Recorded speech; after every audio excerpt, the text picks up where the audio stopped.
大変だみんな。インディ・ジョーンズの世界に迷い込んだみたいだ。メキシコシティ近郊にあるアメリカ大陸最大の古代遺跡、テオティワカン。巨大なピラミッドに広大な遺跡群、古代に作られたとは信じられないほど優れた天文学を用いて設計された計画都市。皆さんもポンコツのポコと一緒に古代メソアメリカ文明を冒険しましょう。ポコ旅ライフ。テオティワカンはメキシコシティ北東にある巨大な古代都市遺跡。太陽のピラミッド、月のピラミッド、そしてまっすぐ伸びる死者の道が有名で、メキシコを代表する世界遺産の一つです。さて、今回はメキシコシティからバスで行くテオティワカン日帰り旅。ローカルバスでの往復方法や巨大遺跡を実際に歩いて紹介する動画ですので、テオティワカン観光を考えている方の参考になれば嬉しいです。はい、皆さん、メキシコシティの北バスターミナルに着きました。テオティワカン行きのバスはここから出ているので、本編はメキシコシティ北バスターミナルからスタートです。さすがメキシコの首都にあるバスターミナル。かなり大きいんだね。人も多いし、外から見ても雰囲気はほぼほぼ空港って感じ。飲食店も多いから、観光前に腹ごしらえもできそうだね。今、左手側にずっと進んできたんだけど、案内表示の7、8番あたりのカウンターまで来ました。あれかな ?8 番の案内表示の目の前。こちらのオートバスシーズテオティワカンが遺跡行きのバス会社です。ここでチケットを買ってみます。はい、購入が済みました。皆さんここでちょっと注意です。思ったより行き先を伝えるのが難しかったです。テオティワカンって遺跡の名前でもあるんですけど、そもそも町の名前でもあるんですよね。だから遺跡へ行きたい場合はピラミッドと伝える方が分かりやすそうでした。ピラミッドと多分ケツアルコアトルの絵が描かれた明らかにピラミッドに行きそうなバスが来ました。首都メキシコシティから片道1時間で行けるっていう世界遺産のアクセスの良さよ。運転手さんにチケットを見せて乗車します。席は自由席で乗車時間はだいたい1時間。椅子や設備はザ・バスって感じで至って普通ですね。途中でテオティワカンの街にも泊まるんだけど、遺跡に行く場合はここではまだ降りません。目指すのはピラミッド。運転手さんがピラミデスと声をかけてくれたのでそこで降りました。テオティワカン遺跡に到着しました。入場料100ペソを払っていよいよ古代都市の中へ入っていきます。で、みんな見てよ、どでかいピラミッドもうあるじゃない。ワクワク感やばいんだけど。テオティワカンは1987年に世界遺産に登録された古代メソアメリカ文明を代表する都市遺跡です。すごいのは、ただピラミッドがあるだけじゃなくて、都市全体が計画的に設計されていたということ。太陽のピラミッドでっかっていうかかなり歩いたはずなのに全然近づけないんだけど。そうか、ピラミッドが大きいだけじゃないのか。この遺跡の敷地そのものがでかすぎるからか。で、みんなにここで見てほしいのが、太陽のピラミッドの前をまっすぐ通る死者の道。そして、その先にドーンと構えているのが月のピラミッド。この広大な空間そのものが古代の宗教、政治、天文学を組み込んだ都市だったんだって。階段の高さと奥行きが一段一段不揃いだポコ。これいつもと同じ感覚だと転んじゃうからマジでみんなも気をつけて。はい、最初の大きな見どころに着いた。太陽のピラミッド。いやー、見えてるのになかなか近づけないだなんて、本当にお空の太陽みたいだね、君は。ピラミッドの高さは約65メートル。テオティワカン最大の建造物であり、世界でも3番目に大きいピラミッドとも言われています。好きです。もうちょっとお近づきになってもいいですか？いや、近づくと想像以上にでっかいね。カメラの画角もぶち破ってくるスケールですわ。みんなにちゃんと伝わってるか心配だな。私、ポンコツと比べたらだいぶでかさがわかりますよね。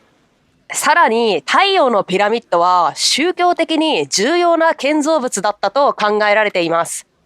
現在は保護のため上まで登ることはできないんだけど、下から見上げるだけで十分すごいよね。正面に立った時にまるで落ちてくるかのような圧。太陽のピラミッドの裏側なんだけど、階段が見えないし、高さがあるのもあって、もはや山のように見えるよね。ちょっと待って。私、視力だけは良くて、両目ともに10.0あるんですけど、よく見たら上の方に人がいるんだけど、保護とか調査のために登ってるのかな？謎が詰まる謎の遺跡で見つけた謎のリス。灰色っぽい体毛でお目目クリクリなのが可愛いね。旅してると日本にいない動物に会えるのも本当に好きなんだよね。太陽のピラミッドや舐めるように眺めまくってましたわ。これは来てよかったねって思いましたって。危な。階段こっちなかったわ。大きい遺跡だけど階段が全部についてるわけじゃないんだね。よし、次はテオティワカンの中心に伸びる死者の道をカッポコカッポコして最北端にある月のピラミッドに行きましょうかね。ということで、次はこの道を進んで月のピラミッドに向かってるんだけど、1キロ離れてるらしいよ。広すぎんだろ。普通の遺跡観光だと、隣接した遺跡群を見て、はい、終わりって感じじゃないですか。でもここは次のピラミッドまで一駅分は歩かされるわけですよ。いや、スケールがでかい。恐れ入りました。正直大変だけど、ここで暮らしていた古代の方の暮らしを実際に体験するようで楽しくもありますよね。これでアーシも立派なテオティワカンの住民入りですわ。月のピラミッドまでの道中にピューマの壁画というものがありました。これただの飾りじゃなくて、太陽の動き、暦、方角まで意識した古代都市の世界観が詰まったいい壁画なんだってね。中心にいるピューマは力強さを表す存在として描かれてるんだって。さてこれも月のピラミッド真横にあるケツアル・パパロトル宮殿っていうんだけど、この空間で儀式もしたりしてたんだって。名前の意味は羽毛をまとった蝶って言うんだけど、確かに中には柱に鳥っぽい彫刻がめちゃくちゃ描かれてて目立ってる。ケツアルっていう鳥が実際に中南米にいるんだけど、その羽は神聖さや空の世界を表す特別なものとされてたんだって。ここにはその羽を思わせる文様や蝶、貝殻、木のモチーフなんかが刻まれているそうです。この宮殿上の方に登れたからやってきたんだけど、ここからだとみんなに遺跡の構造伝わりやすいかな。ここから太陽のピラミッドもよく見えるけど、この一直線の配置はただ並べたものじゃなくて、天体や方角も意識した設計だったんだって。そしていよいよ月のピラミッドまで来ました。観光客の皆さん絶賛上り下りしております。足もやってみますか。上ならみんなにもっといい景色を届けられそうじゃない？あれ、やばいぞ。思ったより階段の高さと角度がやばそうだな。太陽のピラミッドの階段が比じゃないレベルだわ。皆さんこれやめてもいいですか？一段一段えぐい高さなんですけど。3点指示で登ってるんだけど、風が吹くとひっくり返りそうになってマジ冷や汗かきました。遺跡で体力使った後だと踏ん張りにくいと思うから、本当にこれみんな気をつけて。階段一つ一つ、高さも奥行きも平ら具合も不揃い。さらにたまに吹いてくる風。頂上直前までカメラ回す余裕なかった。はい、てっぺん来たポコー。死者の道がまっすぐ伸びちゃって。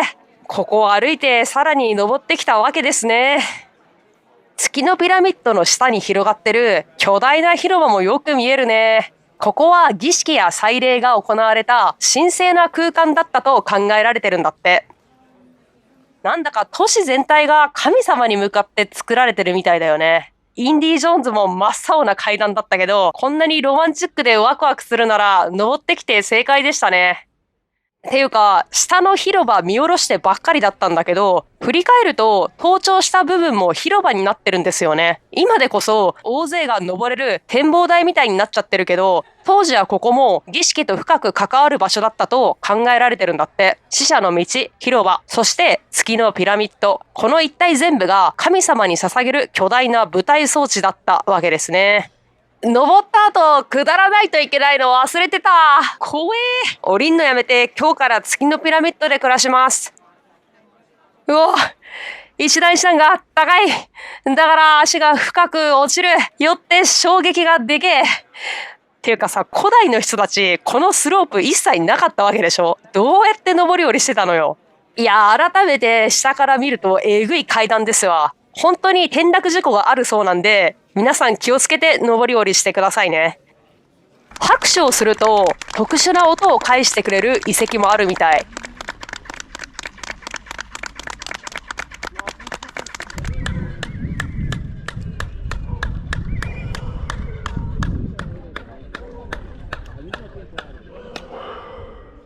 このワンチーなら全部聞き取れてるのかな。ちょっと歩いて太陽のピラミッドまで戻ってきました。次は博物館に寄ろうと思います。テオティワカンについて学べる博物館はメキシコシティ中心部にもあるみたいです。どでかいピラミッド見た後は博物館でちょっと一息つきましょう。ここテオティワカンは現在のメキシコシティ北東に広がる古代アメリカ最大級の都市遺跡です。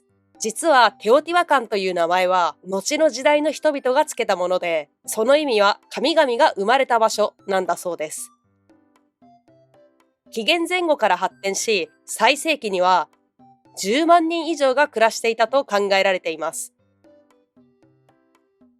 しかし、この都市を誰が築いたのかは今もはっきりと分かっていないんだって。ここに暮らす人々は雨や豊作を祈り、農業や市場での暮らしも宗教と深く結びついていたそうです。そして神々へ力を返すために、時に動物や人間の生贄を捧げる儀式も行っていたんだって。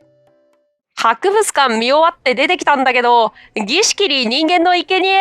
ロマンあふれる遺跡だけどちょっと怖くなってきたポコ。サボテン見て元気出しますか。ちょっと、前方からブルーインパルスみたいにフォーメーション組んだワンチーが来たわ。かっこかわいいんだけど、今の2匹のおかげで完全に元気になりました。ほいじゃあ最後のピラミッドに行きましょうかね。ここからまた死者の道を南の方向へ歩いていきます。しかし死者の道ってテオティワカンの中心軸なだけあって本当永遠に続いてるな。終わりが見えねえ。たまに振り返ると月のピラミッド、太陽のピラミッド、両方見えるのかっちょいい。実は死者の道は太陽の動きに合わせて設計されていたとも言われてるんだって。当時の文明がすでに天体の動きまで理解していた。なんてオーバーテクノロジー味があってテンション上がってくるよね。しかも死者の道、なんと 4km 近くもあるんですよ。加えて階段、段差、アップダウンも小刻みに出現してくるもんなんで、南のピラミッドに着いた頃には足がさすがにパンパスマミポコパンツになっちまいましたわ。みんな遺跡観光というより大冒険するつもりで準備してきた方がいいですわ。で、今登っている階段の上の方に着くと、でだー、ケツァルコアトルの神殿。はるばる会いに来た甲斐があったね。佇まいが渋い。なんかここ、他の巨大ピラミッドの迫力とは違って静かで落ち着きますね。なんなら周りの芝生で昼寝とか瞑想してる人もいるから、ここ気に入った。遺跡前でゴロンチョ最高だポコ。階段の険しさはしっかりあるんですね。きっとテオティワカンは最後まで現代人の足腰を試す遺跡なんですね。はい、登ってきました。さらに奥にピラミッドが隠れてましたね。壁にくっついて並んでいるのがケツァルコアトル、羽毛のある蛇の神様なんだって。鳥そのものというより、ケツァル鳥の羽をまとった蛇なんだそうです。空を飛ぶ鳥と地を這う蛇が合体したまさにメソアメリカの神話キャラクター。装飾付きのピラミッドの方は立ち入り禁止になってますね。こいつらとにらめっこしながらぼーっとここで過ごすのもいいかも。南のこの宮殿からでも一番北の月のピラミッド、その手前の太陽のピラミッドもよく見えるね。巨大さで圧倒する太陽のピラミッド、見晴らしで見せてくる月のピラミッド、そしてこの宮殿は細かい彫刻で世界観を教えてくれる神殿って感じですかね。はい、最後に待っているのが、みんな見てよ、この急な下り階段よ。前の男の子はうまく体を使って降りてますね。この後、メキシコシティの観光に戻るから、もうこの遺跡出ようと思うんだけど、遺跡観光っていうより古代都市を丸ごと歩く冒険って感じでしたね。さて、主な見どころを一通り回ったので、ここからメキシコシティへ戻りますか。太古のロマンを味わいつつ、筋トレもさせてもらった気分ですね。が、ここで最後の攻略ポイントです。私は最後に見たケツアルコアトル神殿側からメキシコシティ行きのバスに乗れると思ってたんだけど、聞いてみると違ったんですよね。メキシコシティの北バスターミナルとテオティワカンを結ぶバスは基本的に太陽のピラミッド側がメインの発着所みたいです。そういえば行きのバスで降りたのも太陽のピラミッド側でしたもんね。現地の方にバス乗り場を訪ねていたら、ある男性がそのまま案内してくれて助かりました。バイ。Japón. Japón. Japón. Muy bien. ¿Te gustó México? México is good. Viva México. Viva México. Viva Japón. Japón. Amigo. Amigo. Amigo. バイブスで通じたぜ。朝購入した往復券を見せてバスに乗ることができました。テオティワカンはメキシコシティから往復2時間、首都から日帰りで行ける世界遺産というアクセスの良さがあります。